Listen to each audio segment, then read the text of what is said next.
Hello అండి. ఈరోజైతే అందరి ఫేవరెట్ మటన్ పులావ్. పావు కేజీ మాత్రమేనండి. ఒక ఇద్దరు మనుషులకి సరిపడా పావు కేజీ మటన్ పులావ్‌ని నేనైతే ఈ పద్ధతిలో చేస్తానండి.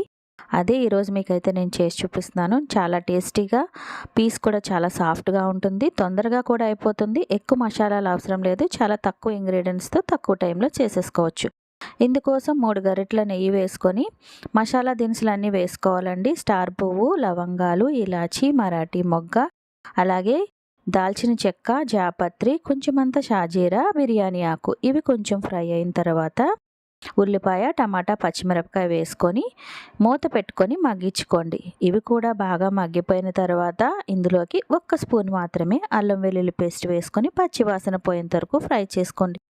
తర్వాత 1 స్పూన్ గరం మసాలా వేసుకొని ఒకసారి కలుపుకొని కొంచెం అంత పుదీనా, కొత్తిమీర వేసుకొని కూడా కలిపేసుకున్న తర్వాత ఇందులోకి 1 గరిటెడు పెరుగును వేసుకొని కలుపుకోండి. ఇది తర్వాత ఒక హాఫ్ లెమన్‌ని పిండుకొని మరొకసారి కలిపేసుకొని రుచికి సరిపడా ఉప్పు మాత్రం వేసుకోండి.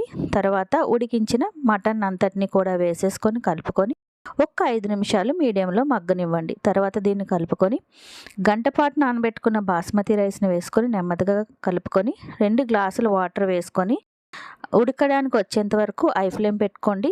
తర్వాత మీడియం ఫ్లేమ్ పెట్టుకొని ఉడికించుకుంటే టేస్టీ మటన్ పులావ్ రెడీ. నచ్చితే ట్రై చేయండి. ప్లీజ్ నా ఛానల్ సబ్స్క్రైబ్ చేయండి. నన్ను నా ఛానల్‌ని సపోర్ట్ చేయండి. Thank you for watching.